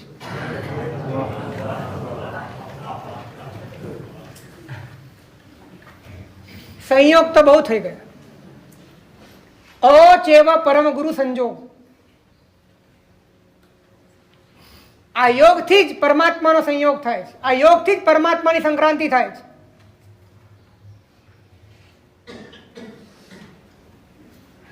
કાં તો આપણે દશારણ ભદ્ર છે ને એને પરમાત્માની આગળ એ પોતાની વૃદ્ધિનું પ્રદર્શન કરવા માટે ગયો અને ઇન્દ્રે એની વૃદ્ધિનો ગર્વ તોડી નાખ્યો. બહુ અદભુત વાત છે, પણ અત્યારે સમય નથી એટલે કહેતો નથી. તમને લગભગ બધાને ખબર પણ છે. એ 10,000 હાથી લઈને આવ્યો, ઇન્દ્ર એના કરતા વધારે લઈને આવ્યો. ઇન્દ્રના હાથી ધોળા, એક હાથીના મોઢામાં, એક હાથીના 500 મોઢા, એક એક મોઢે 8-8 દંતશૂળ, એક એક દંતશૂળની અંદર 8 વાવડી, એક એક વાવડીની અંદર 1008 પાંખડીવાળા 8 કમળ અને એક એક પાંખડી ઉપર દેવાંગના નૃત્ય કરતી હોય. દશાર્ણ ભદ્રની વૃદ્ધિનો મલ તોડી નાખે. ત્યારે દશાર્ણ ભદ્રને લાગ્યું કે પરમાત્માની પાસે મેં મારી વૃદ્ધિનું પ્રદર્શન કર્યું અને એના માધ્યમે હું વૃદ્ધિવંત છું એવા પ્રકારના વ્યક્તિત્વની કોઈક પ્રતિષ્ઠા કરવા માટેના મેં મનોરથ રાખ્યા હતા, પરંતુ આ વૃદ્ધિ પણ નશ્વર છે. શેરને માથે સવા શેર હોય છે આ દુનિયાની અંદર. આ દુનિયામાં એવું કોઈ તત્વ હોય કે જે આ દુનિયામાં બીજા કોઈની પાસે હોય નહીં અને બધાની પાસે હોય છતાં પણ એ સમાનતા ક્યારેય કોઈ નડે નહીં એવા પ્રકારનું પોતાનું આત્મતત્વ એ જ સૌથી મોટી વૃદ્ધિ છે. અને દશાણ ભદ્ર એનો મન તૂટ્યો, એનું માન તૂટ્યું, એની રુચિ પલટાઈ, એની ગરજ પલટાઈ અને પાછો દશાણ ભદ્ર પોતાના મહેલમાં નથી ગયો. એ ગરજ એટલી તીવ્ર બની કે ત્યાં ને ત્યાં મમ મુંડા વેહ, મમ પવ્વા વેહ, મમ વેસમ સમ. ગોવિંદ નામનો એક બ્રાહ્મણ બુદ્ધિની ગરજથી આવ્યો હતો, કારણ કે એ બ્રાહ્મણ હતો અને ખબર હતી કે સ્યાદવાદ બહુ ખતરનાક છે. ગમે ત્યાંથી તમે પ્રવેશો એ તમને ગમે ત્યાંથી ઘેરામાં લઈ લે. સ્યાદવાદની ખૂબી છે, કેમ કે સ્યાદવાદ બધા પક્ષ માને છે, માટે બધા પક્ષનું ખંડન કરવાનું એનું સામર્થ્ય છે. માટે સ્યાદવાદની લડાઈ કેવી રીતે લડી શકાય એને માટે એને છદ્મ વેશે ગુરુ પાસે આવીને દીક્ષા લીધી. એકવાર દીક્ષા લીધી, બધું ભણ્યો, પાછો પોતે બ્રાહ્મણ પોતાના ગુરુકુલમાં ગયો અને જૈનોના વાદમાં પાછો પોતે આવ્યો, હારી ગયો. બીજી વાર દીક્ષા લીધી, પાછો ભણ્યો, 7 વાર દીક્ષા લીધી. શેને માટે દીક્ષા લીધી? કારણ કે એના મનમાં બુદ્ધિનું મૂલ્ય છે, એના મનમાં વાદનું મૂલ્ય છે, એના મનની અંદર એક વાક કૌશલ્યનું મૂલ્ય છે, એના માધ્યમે એક વિજયનું મૂલ્ય છે. અને એની ગરજ છે, ગરજ આત્માની નથી, ગરજ પરની છે. અને જ્યારે 7 વખત હારી ગયો ત્યારે વિચારે છે કે એવું કયું તત્વ છે કે જેના કારણે હું જીતી શકતો નથી. તો અંદર સંશોધન કરતા ખ્યાલ આવ્યો કે હું કોઈક ને કોઈક પક્ષનો પક્ષપાતી બની જાઉં છું, કારણ કે મારા ભીતરની અંદર એક પ્રકારની આગ્રહ વૃત્તિ છે અને આ બધા મહાત્મા આગ્રહથી પરે છે, માટે એમની બધી દિશાઓ ખુલ્લી છે. પોતાનો બુદ્ધિનો મદ મૂકી દીધો, બુદ્ધિની આગ્રહ મૂકી દીધો, બુદ્ધિની પ્યાસ મૂકી દીધી અને બુદ્ધિની પેલે પાર જે તત્વ છે એની પ્યાસ જાગી ગઈ. અને 7મી વખત ગુરુની પાસે ચોધાર આંસુ રડે છે કે તમારી પાસે 7 વાર દીક્ષા લીધી પણ તમને હરાવવા માટે, પણ આજે હું પોતે હારવા માટે આવ્યો છું. આજે હું પોતે પીગળવા માટે આવ્યો છું, ઓગળવા માટે આવ્યો છું. મારે બુદ્ધિ નથી જોઈતી અને સમર્પિત થઈ ગયો. આપણે પણ આવી વૃદ્ધિની ગરજથી, કા બુદ્ધિની ગરજથી, કા સિદ્ધિની ગરજથી. આચાર્ય પાદલિપ્તના પગ ધોવા માટે નાગાર્જુન વિદ્યાધર રોજ જતો હતો, કેમ કે પાદલિપ્ત આચાર્ય છે ને રોજ પોતાના પગની અંદર ઔષધિ લગાડતા હતા અને ઉડતા હતા. ઉડીને રોજ 5 તીર્થોની યાત્રા કરતા હતા. કયા કયા? શત્રુંજય, ગિરનાર, અષ્ટાપદ, સમેત શિખર, આબુ. આ 5 તીર્થોની યાત્રા કર્યા પહેલા પાણી નહીં પીવા, કારણ કે પગમાં ઔષધિ લગાડે એટલે આકાશમાં ઉડી શકે. નાગાર્જુનને જાણવું હતું એટલે રોજ પગ ધોતો હતો. આચાર્ય કે નહીં, પણ સૂંઘીને એને 108 માંથી 107 ઔષધિ તો શોધી કાઢ. અને પછી આચાર્યને પૂછે છે, પછી પોતે 107 લગાડે છે, ઉડે છે, પાછો પડી જાય છે. ત્યારે આચાર્ય પાદલિપ્તને પૂછે છે અને આચાર્ય ભગવાન કહે છે આકાશમાં ઉડવા કરતા ચિદાકાશમાં ઉડવું સારું છે.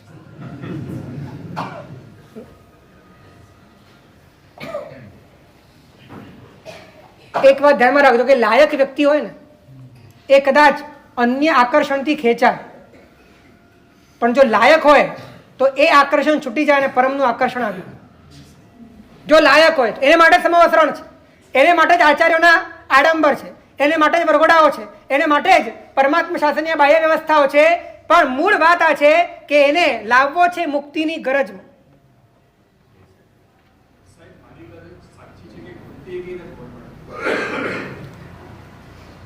એક વાત કહું તમને કે ભૂખ ન હોય અને ખાઓ ને, ભૂખ ન હોય અને ખાઓ તો શું થાય? અપચો થાય, અરુચિ થાય. હવે તમે વિચારી લો કે પ્રભુના શાસનના અંગોમાં, યોગોમાં, કથનમાં, વાણીમાં જો અંદરમાં ક્યાંક ને ક્યાંક કંટાળો, ઉદ્વેગ, અરુચિ થતી હોય તો સમજવાનું કે મારી ગરજ ખોટી. કાં તો પ્રસિદ્ધિની ગરજ, આ આચાર્ય ભગવંત એમનું બહુ નામ છે, બહુ મોટા મોટા લોકો મળવા માટે આવે છે. અને જો હું પણ ત્યાં ગોઠવાઈ જાઉં તો મારું પણ કામ પ્રસિદ્ધિની ગરજ છે. આ બધી જ પોતાની કૃત્રિમતાના વેલાને વિસ્તારવા માટેની આંતરિક મથામણ છે. પોતાની જ સુપરફિશિયલ આર્ટિફિશિયલ આઈડેન્ટિટીઓના વધુને વધુ વિસ્તાર કરવા માટેની યાંત્રિક વૃત્તિઓ છે. વૃત્તિઓ બંધન દુખે છે, મુક્ત પણ થવું છે તેનો રસ્તો. મુક્ત થવાનો રસ્તો મુક્ત થયેલાને વળગી જાઓ. મુક્ત થવાનો રસ્તો મુક્ત થયેલાને વળગી જાઓ. તમને કહું કે જેને મુક્તિની ગરજ છે ને એને મુક્તિ સમજાય છે. શબ્દો ધ્યાનથી સાંભળજો. જેને મુક્તિની ગરજ છે એને મુક્તિ સમજાય છે, એને મુક્ત પણ સમજાય છે, એને મુક્તિ માર્ગી પણ સમજાય છે અને મુક્તિનો માર્ગ પણ સમજાય છે. અને માટે એ વ્યક્તિ પોતાના ભીતરમાં મુક્તિનો પુરુષાર્થ સારી રીતે કરી શકે. જેને પોતાના ભીતરમાં મુક્તિની ગરજ નથી એને મુક્ત સમજાતા નથી, મુક્તિ સમજાતી નથી, મુક્તિ માર્ગ સમજાતો નથી અને મુક્તિ માર્ગી પણ સમજાતા નથી. એને કંઈક બીજા જ અંદાજમાં બધું સમજાય છે અને બીજા જ અંદાજમાં એનું સેવન કરે છે અને માટે રખડે છે. એટલે જે વ્યક્તિના ભીતરમાં મુક્તિની ગરજ છે એ વ્યક્તિની અંદર ઓટોમેટિક પોતાના ગરજ પ્રમાણે પોતાની સંતોષવા માટે, એ ગરજને સંતોષવા માટેના આ વિશ્વના જે શ્રેષ્ઠ આલંબનો છે એને મળે પણ છે અને એને કેવી રીતે સેવવા એની સૂઝબૂઝ, એનો વિવેક એના ભીતરમાં સ્વાભાવિક રીતે પ્રગટે.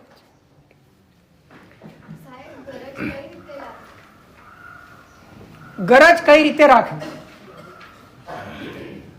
મને તો આશ્ચર્ય થાય કે પોતે પોતાની પાસે, પોતે પોતાના અનુભવમાં, પોતે પોતાના એક્સપિરિયન્સમાં ગેરહાજર છે. એનાથી મોટું આ દુનિયામાં દુઃખ કયું હોઈ શકે? પોતે પોતાના એક્સપિરિયન્સમાં ગેરહાજર છે એનાથી મોટું વેક્યુમ બીજું કયું હોઈ શકે? આ વાત એક સમજાઈ જાય કે હું જ મારી પાસે નથી, મને જ મારો અનુભવ નથી. એક વાત કહું તમને કે ક્રિકેટની મેચ ચાલતી હોય અને ફાઇનલ હોય, એ વખતે તમારું સ્વજન બીમાર પડ્યું અને એ સિરિયસ છે, તો એ વખતે તમારા માટે મહત્વનું કાર્ય કર્યું સ્વજન છે. એટલે તમે તમારા માટે જે કાર્ય જેટલું પર્સનલ છે, જે કાર્ય જેટલું નિજી છે, જે કાર્ય જેટલું અંગત છે એની મહત્તા, એની પ્રાયોરિટી તમારા જીવનમાં વધારે છે. એ સ્વજન કરતાં પણ કદાચ તમારું શરીર, પોતાનું શરીર જો ખોડંગાઈ ગયું, એમાં જો કંઈ ઝાટકા લાગવા માંડ્યા, એમાં કોઈ કંપન થવા માંડ્યું, તો તમે બીજું બધું પડતું મૂકીને તમે તમારી ટ્રીટમેન્ટ કરશો. જ્ઞાની કે જ્યાં શરીર કરતાં પણ અનંતકાળથી આ આત્મા રાગ દ્વેષના આઘાત પ્રત્યાઘાતમાં અને મોહના ભ્રમની અંદર એ શોકાતુર થયો છે, રોગાતુર થયો છે, એની ટ્રીટમેન્ટ એ તારા જીવનનું સૌથી પ્રાથમિક કર્તવ્ય.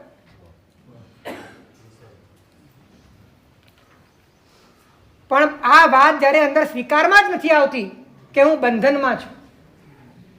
મુક્તિની ગરજ ત્યારે આવશે જ્યારે તમે સ્વીકારશો કે હું બંધનમાં છું. જ્યારે દર્દી સ્વીકારશે કે મને દર્દ છે ત્યારે ડૉક્ટરની ગરજ જાગશે.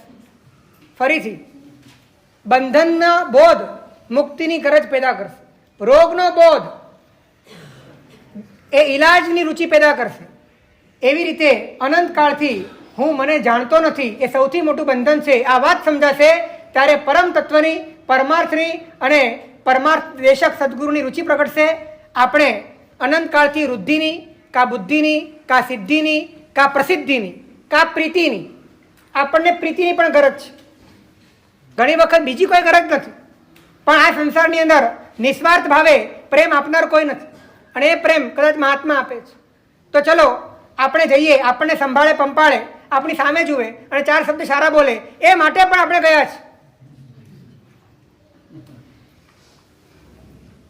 એ પણ એક પ્રકારના પોતાના ઈગોને, અહંકારને પંપાડવા માટેની આ ભૂખ હતી. અને કાં તો આપણે નીતિની ગરજથી ગયા છે. નીતિની ગરજ એટલે મારા સાહેબ બધું બરાબર ચાલવું જોઈએ, આમ બધું બરાબર છે, પણ છોકરો એ જરા આઉટલાઇનમાં ગયો છે, તો તમે એને બરાબર સમજાવી દો. એટલે અમારે એને એટલા માટે સમજાવવાનો કે તમારો સંસાર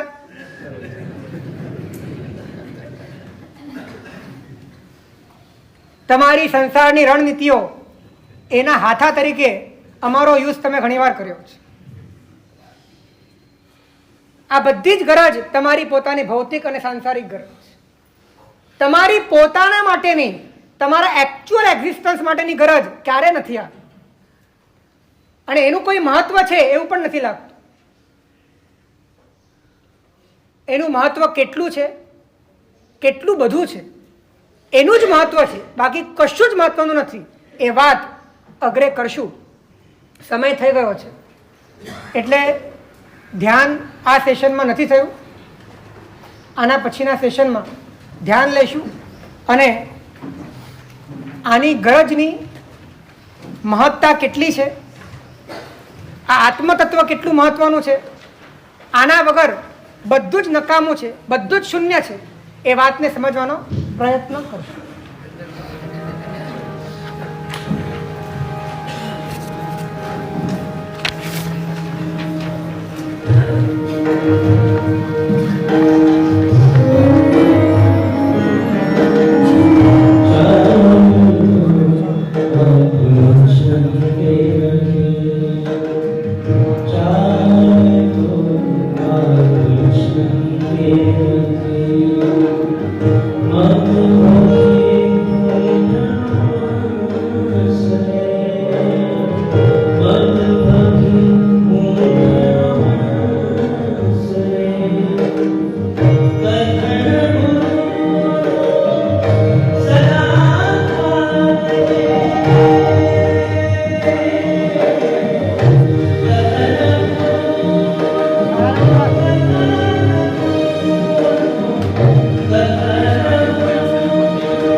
ગાથાનો એક સામાન્ય પહેલું જ પદ થયું છે આપણું.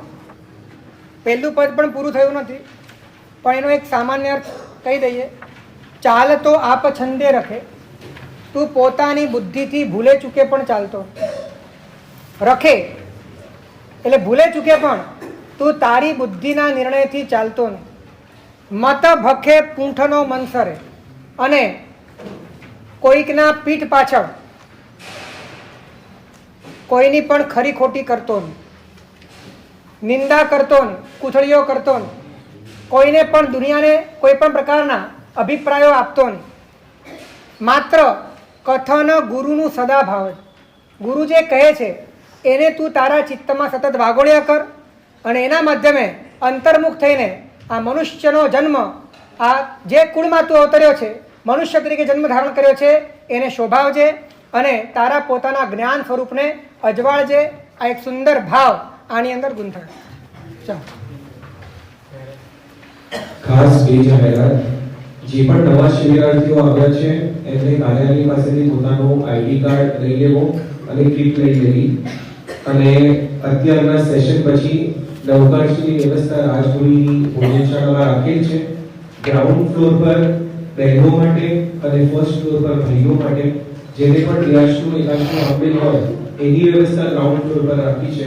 બધાએ પોતે સેલ્ફ સર્વિંગ કરવાનું છે અને બેસીને જમવાનું છે, બેસીને ભોજન લેવાનું છે. પછી પાછું જોઈએ, પાછું ઉઠીને લઈને બેસીને ભોજન લેવાનું છે.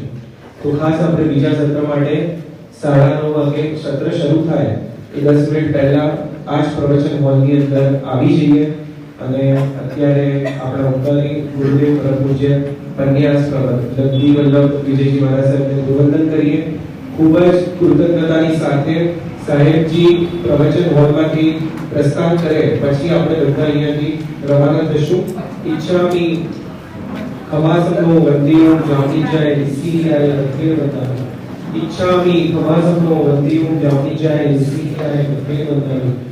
ઈચ્છા સુરાય સુગત પર શરીર નિરામત સુખ સિંજો જાત્રા નિરો જોજી સ્વામી શાના જેવી બાર મળેલો લાભ દેવી.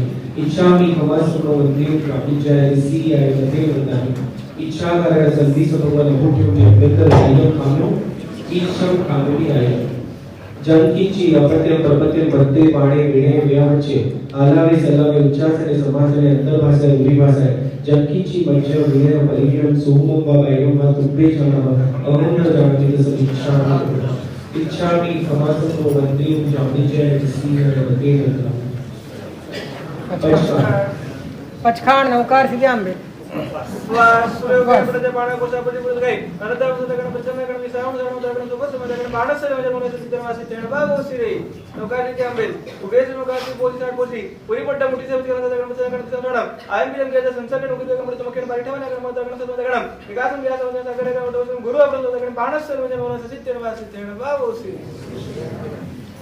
શહર મંગલ મંગલ્યમ સર્વ કલ્યાણ કારણમ પ્રધાનમ સર્વ ધર્માણામ. જય